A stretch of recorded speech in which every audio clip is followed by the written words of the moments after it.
Ang pinakabagong SYM Cruisim GT ay mayroong 150cc engine displacement, 4-stroke single cylinder naka-single overhead cam with 4 valves. Taglay naman ito ang max power na 10.5 kW at 8,500 RPM habang kanyang max torque ay 13.5 Nm at 6,500 RPM. Naka-electronic fuel injected na rin po ang fuel system nito habang kanyang cooling system ito po ay naka-water cooled. Nasadyang ginawa ni SYM dito sa Cruisim GT 150 para sa mga malayo ang biyahe. At para naman sa kanyang starting system, pinapagana lang po ito ng electric push starter. At dahil maxi scoot style, gumagamit ito ng continuous variable transmission or CVT pagdating sa kanyang driving system. For the suspension, sa harapan ito po ay naka-telescopic fork at naka-twin shock absorber naman pagdating sa likuran. For the braking system, of course, parehas na pong equipped ng hydraulic disc ang preno nito harap at likuran. Nasinamahan din ni SYM ng mga pangmalakasang braking features tulad ng dual channel ABS at traction control system na mapapakinabangan natin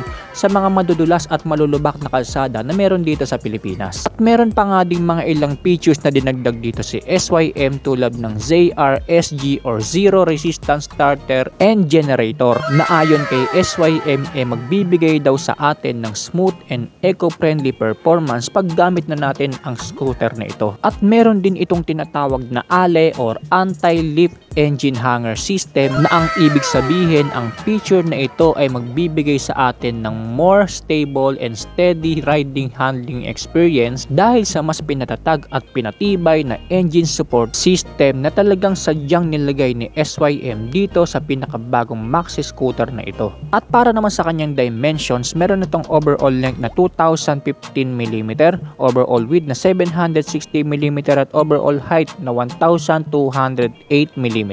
Meron naman itong seat height na 785mm habang ang kanyang ground clearance ay 110mm. At ang kabuuang bigat naman ng maxi scooter na ito mula kay SYM ay 145 kg. At yan ang engine specs at iba pang features itong pinakabagong SYM Cruisim GT 150.